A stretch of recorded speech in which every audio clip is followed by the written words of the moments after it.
But if you have the right partner, they will support you. The woman needs to support the man, of course, and the man needs to support the woman.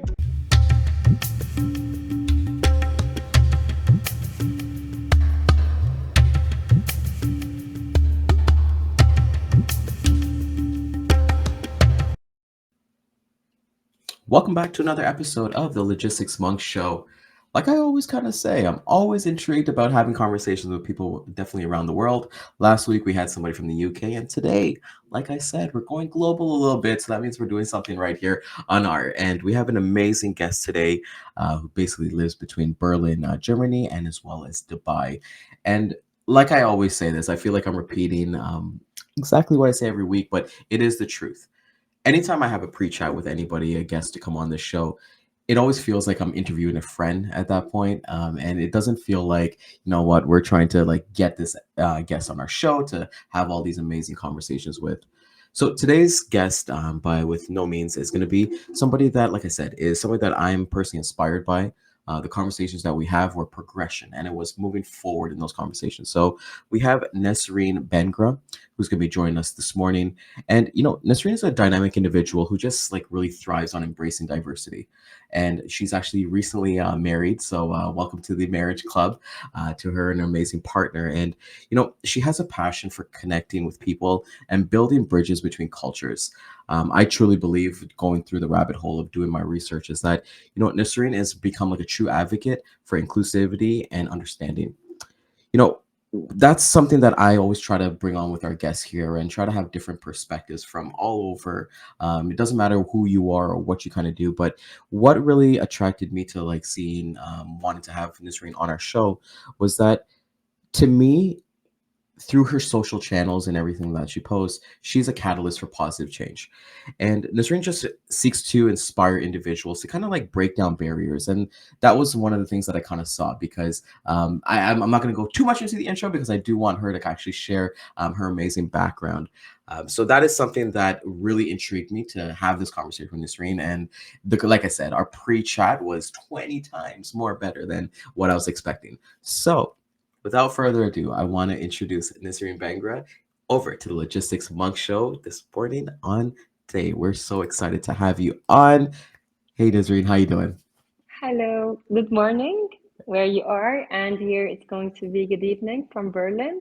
Thank you so much for having me. It's a great honor, and I'm very excited to be a part of this show, of course. I saw so many episodes and I subscribed.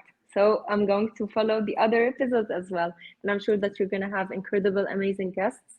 Today, I'm very happy and excited as we discussed, we're going to have a very important topic, but it's going to be with also lesson learned and some tips for other maybe like whether it's only working wives or like working moms. And yeah, we're going to have some fun as well.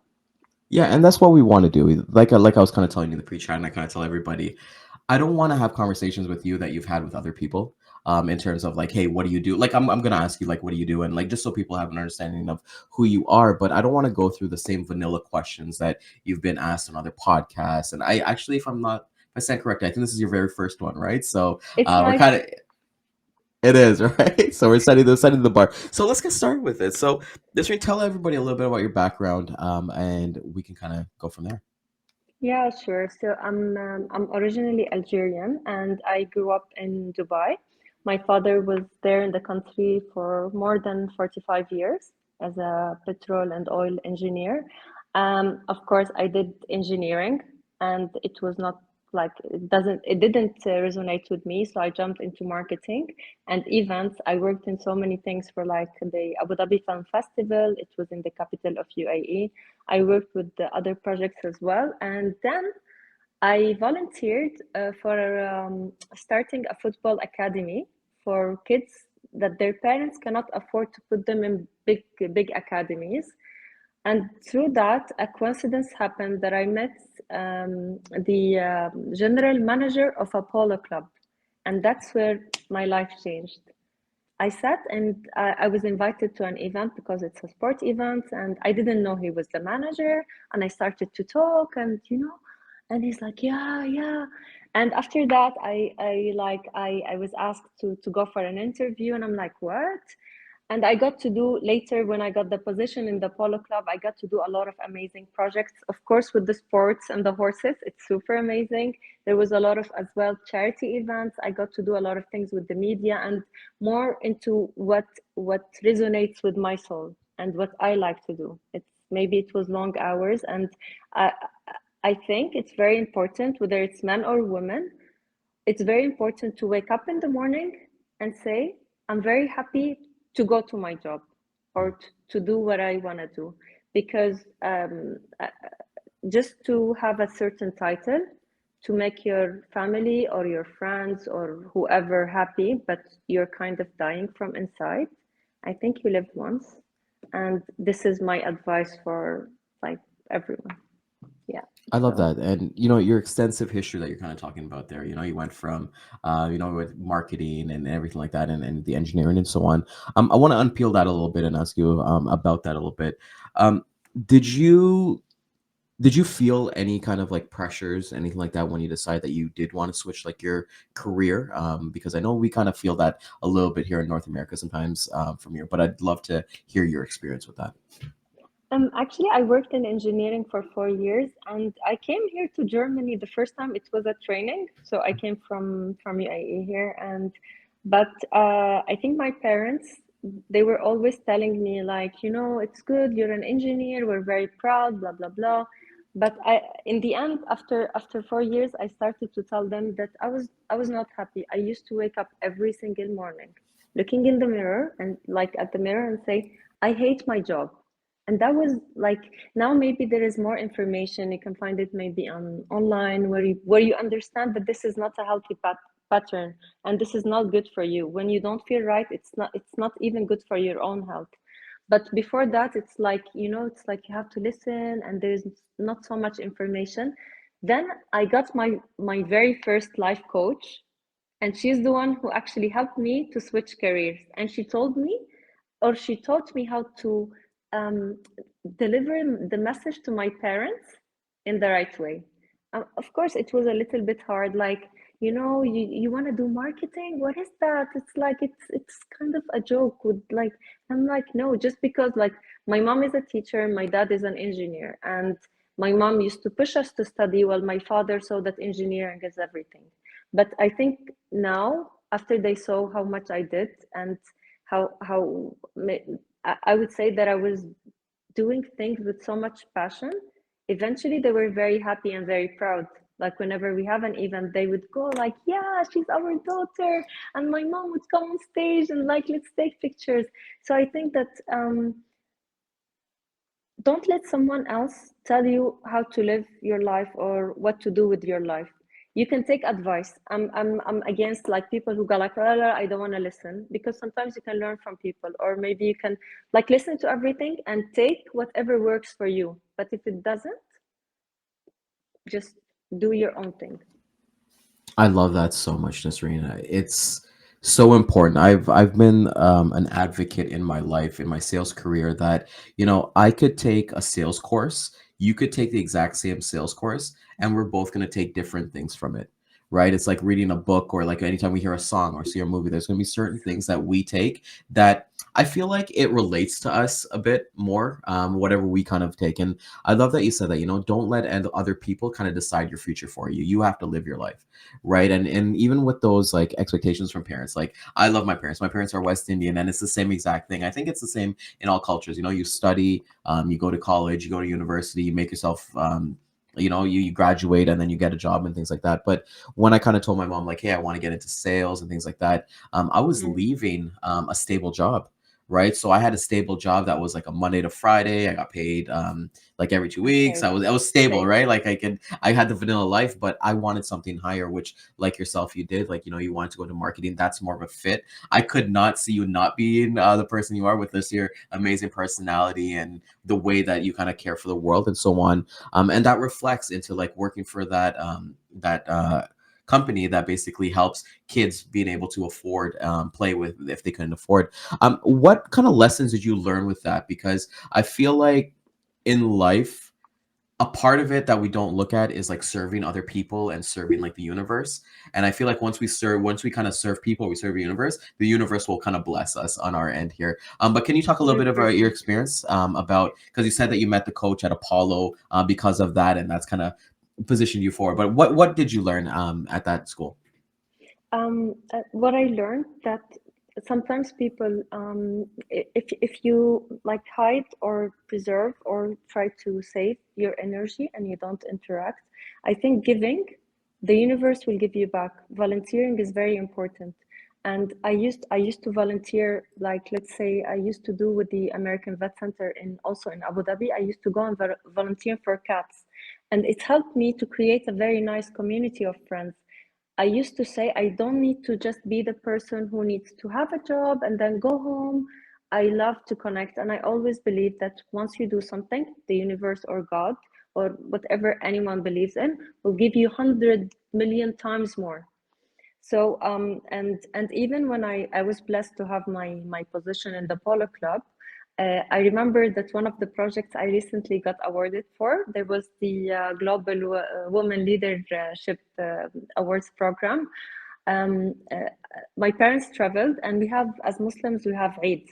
So usually it's all about family and gathering together. And it was the first time that nobody is with me, and I'm like, how does other kids who don't have parents, how do they feel? And I was an adult. What about little kids? And then I came to my manager and I'm like, can I just do something, like I want to organize something?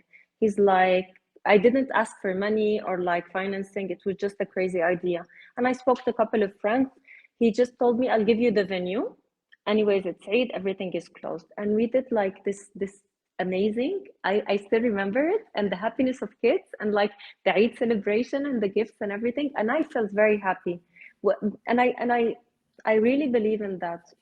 When you do, I think when someone gives you something, you feel happy. But when you give someone something, you feel even happier.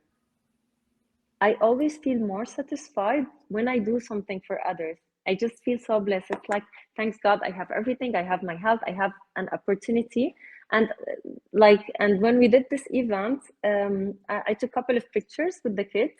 And later that summer, my manager was like, yeah, you did something with the kids. And I'm like, yeah, I have pictures. And he's like, how about turning this as an official event? I'm like, official polo event? He's like, yeah, we're gonna get like professional Argentinians, we're gonna have locals.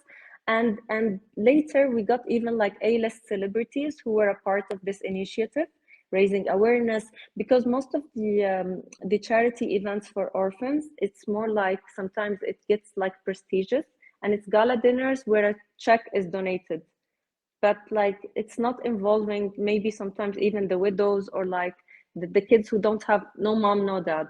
So I like one of the things that I did, it was in my marketing campaign, and like I tried to get as much as companies and people to be involved, and it was about doing a day for them and the donation to go to them, but they have to be present, not a representative from like the Red Crescent.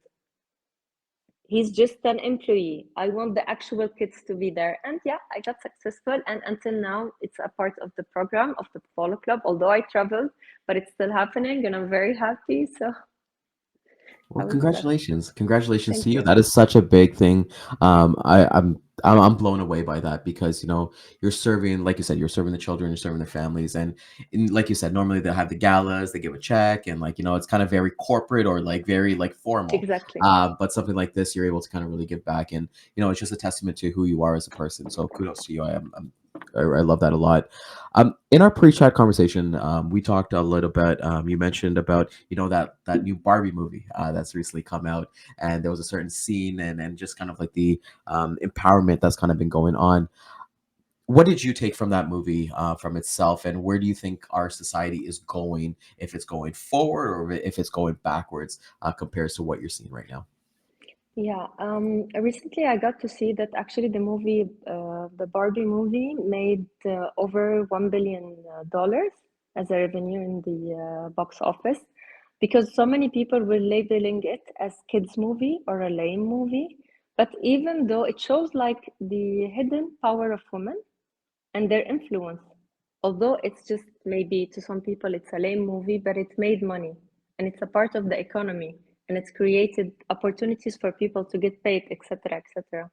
And I love a scene in the intro where like they show Barbie in the Barbie pink land, and there is this message where like they start saying Barbie had her own car, but Barbie had her own career, Barbie had her own money, and it's as a person like it's been a while that because I shifted to Berlin, I didn't work, and this kind of triggered something in me again. I'm like, yeah, I know that feeling when I was working, when I had my own car. And I think the message around Barbie that they're trying to show that a woman that doesn't need a man to be complete, and it's totally okay if someone needs a man, but it's also okay not to need a man.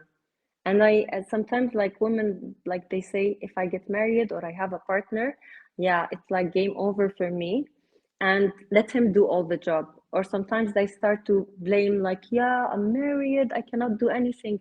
But they showed like how Barbie, she had a breakdown at a certain scene, but again, she pulled herself together and she continued with her own choices. And I think I believe this is also for married women.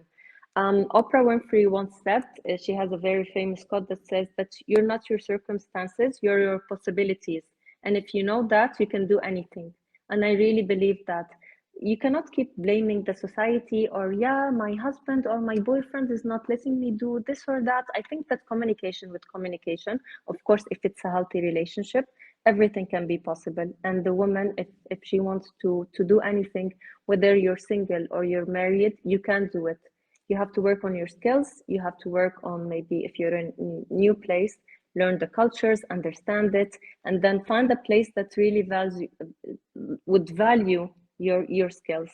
The other day, I was having a chat here in Berlin with one of the dentists, and his fiance is in Dubai, and he was telling me she was offered a job. She's a dentist. She was offered a job, underpaid, to be a receptionist. Yeah, and he told me she was going, she kind of, and I understand this. Sometimes us as ladies, sometimes we underestimate ourselves, and I think this is a mistake. And he told her, they know that you're kind of shy in communication. You have to reject the deal. And the minute she rejected the deal, she got a better position to actually work on her actual practice. So yeah, Well, it goes to show that too, right? And I want to unpack a couple things you said there, right? Obviously, that dentist thing like jumps out right at me, right? Because I work in like transportation logistics, and we have the same issue too. Like women who come into our industry, it's a male-dominated industry, and women get pigeonholed into being like human resources or customer service, right? But then there's so many women who are amazing sales leaders, so amazing CEOs, amazing, and even like truck driving as well. Like like they have like I forget what the number is, but we have a lack of women being drivers because it's not like they conceive it as not being safe, right? Like driving mm, lonely at nights and things like that. And one thing as you're kind of talking about, with the Barbie movie and things like that, like she had her own house, she had her own car, she had everything for herself. And yes, it is a fictional movie, but there's going to be a 14-year-old or 15-year-old girl who's watching that movie, and it's going to impact their life. Being like, yeah. hey, I could do this, and it's just like the Nesrines of the world as well, being able to I can go ahead and achieve all those things. With that specifically, right? One thing that I feel like where we're stronger is in numbers, and that is in collaboration. How do Mm. you feel about adapting to change and like work opportunities for women specifically, like to collaborate together and kind of build different things instead of going at it alone, which most of us really do. But there is power in collaboration. What are your thoughts, Nazreen? I think at the moment, because it's like a digital age, and like for example, I'm in Berlin, you're in Toronto, Canada. Yeah, I wanted to speak now in German. So it's like it's very easy to actually connect, and especially I feel like to start with after COVID, people started to understand that working from home is possible. Because before it was like most of people have this idea, I have to be in an office, and this is also facilitating opportunities for girls. Like I have a couple of my friends, they're very successful, and I'm like, we're also already planning on doing things. It's like, and there is so many groups, maybe you can find it on Facebook, different websites. So I think now women, like mostly, there is a study that says, like, for example, for social media, so many women became influencers, especially in every three bloggers, there is one that's actually a mom, having only Wi-Fi at home and using her mobile. And when you look at the average in the studies, they say that some of them, the ones that are doing good, they're making around $5,000 per month.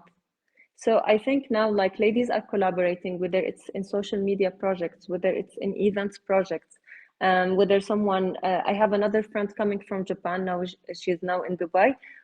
She's collaborating with another woman in Japan for the projects in Dubai. So it's like, I feel like, yeah, before I think like girls, they had like maybe also sensitivity, but now so many like the new talks about I'm a girl's girl and such things. I mean, like some people find it kind of funny, but as a woman, I really understand that. It's like so many women are actually supporting each other now more than ever. And yeah, it's a great time to be to be alive. I love that you said that. And, you know, that's the experiences that we look at, right? Being able to uplift each other and collaborate right away. All it is just a message away. Thankfully for the digital, like, you know, the universe that we kind of live in, that we're able Yeah, to kind of connect. Like you said, I'm in Toronto, you're in Berlin, and we connected literally just over the internet, right? And before true. then, it wouldn't be something like that would be feasible.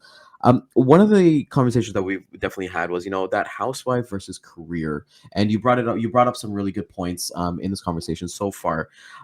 But was there a time where like you, like, I know, first and foremost, like I mentioned in the intro, congratulations. I know you Thank recently got you. married, and you know, it might not affect you specifically, but even if you have like family members or your friends, or even like you said yourself, is there some social norms that are being broken now, that instead of, like, you know, being a housewife, like my mom was a housewife. You're talking about your mom, you know, your mom was had her own career as well, your father had the engineering career as well. So can you talk a True. little bit about what society norms, that reality versus expectation? Yeah. Um, there is a nice puppy somewhere. I saw it today. Yeah. So I think before, uh, women didn't have so much access to education to start with, or to be able to reach certain levels in, like, to get like maybe master's, PhD, or even go to university. And then also certain jobs, it was like forbidden. It's like a no-no. You cannot, maybe you can be a teacher, or you can be, and that would be that. But at the moment, there is more possibilities. And before, they always say, like, the best thing what most women can do is to be a perfect housewife. It was fed to them. So eventually, the brain of a child is like a sponge. Whatever you feed it, they grow up to do that. But then, like, so many things became modern, and let's say before, like the girl, they say, yeah, if you finish, for example, high school, then we have to find you a husband, or you will marry your cousin, or. But after now, like you can see now, the girls, they go to university, and then their parents will actually encourage them, yeah, you need to have a job. And once she takes this career, like she starts in her career and takes this path, she cannot suddenly act like her mom or her grandma just because she got married, because her personality developed in a different way. Her mind and the way, like the things she saw and how open she is, it's kind of tricky. And I think um, with marriage, so many things get different. But if you have the right partner, they will support you. The woman needs to support the man, of course, and the man needs to support the woman.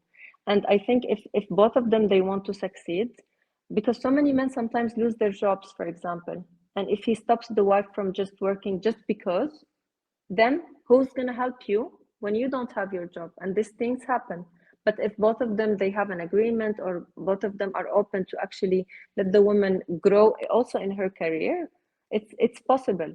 I mean, someone can tell you, there was the story of Cinderella, when her stepmother, she wants to avoid her from going to the party, so she makes fake tasks so that she would never join the party, right?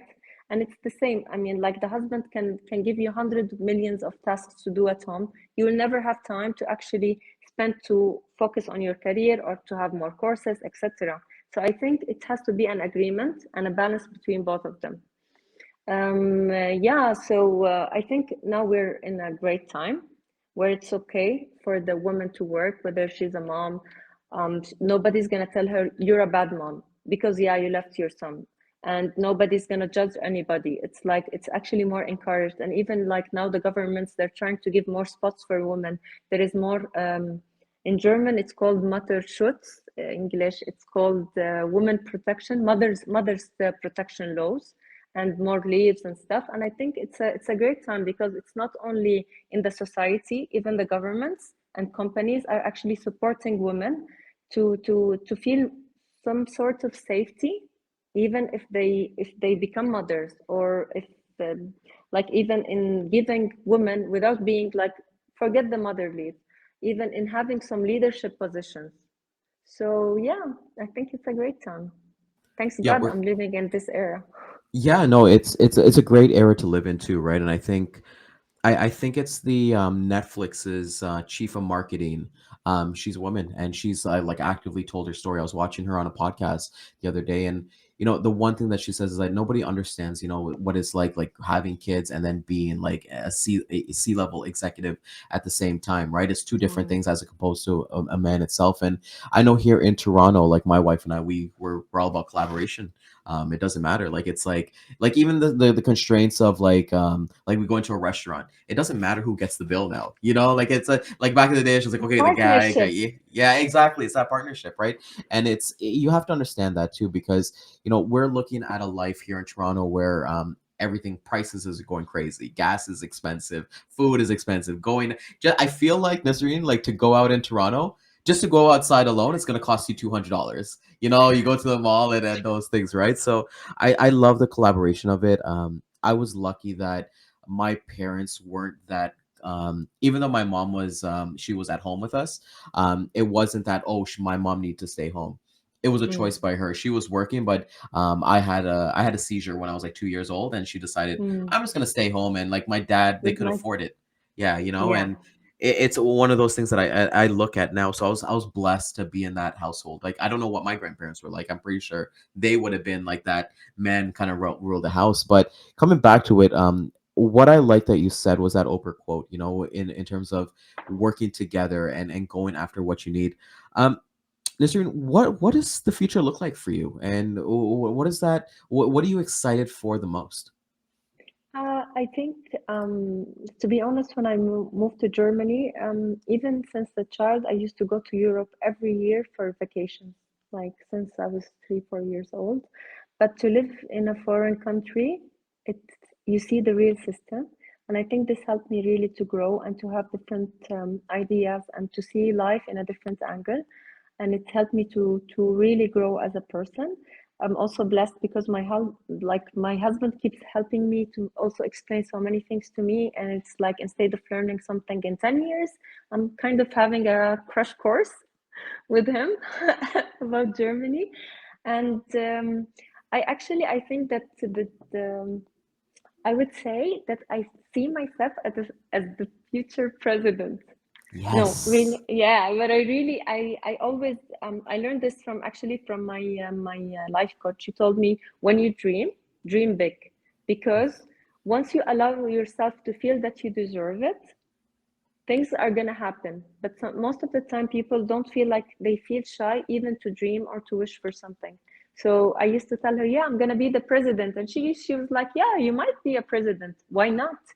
And I think that the future is holding a lot of amazing. I think for everybody, so many things are opening, so many things, like especially after the COVID. I think there was so much damage, and so many people were affected, and we took our lives back then for granted, like meeting friends, seeing family, and like job security, money, etc. And I think me and other people became wiser, and there's a lot of lessons that were learned.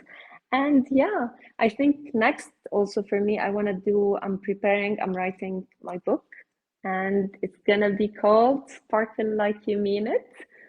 So once it's done, you're gonna definitely have a copy. I love that. I love that so much. And when you said that, your life coach said to dream big, I think that's what holds us a lot behind. Either we don't want to dream big because we think that we don't deserve it. But just breathing this amazing earth, we all deserve it. God put us here, or whatever spiritual being kind of from there.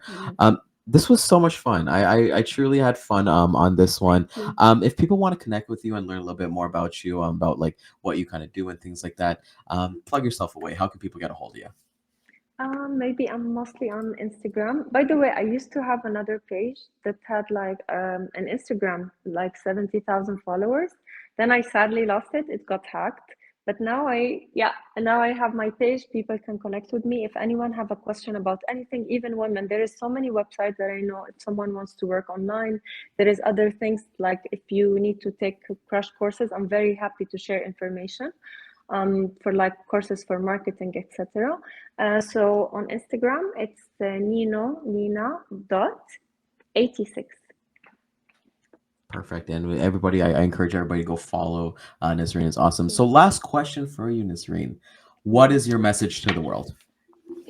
Uh, take things easy because after 100 years, new generations come. So don't waste your time in things like little sad things or like everything works out in the end.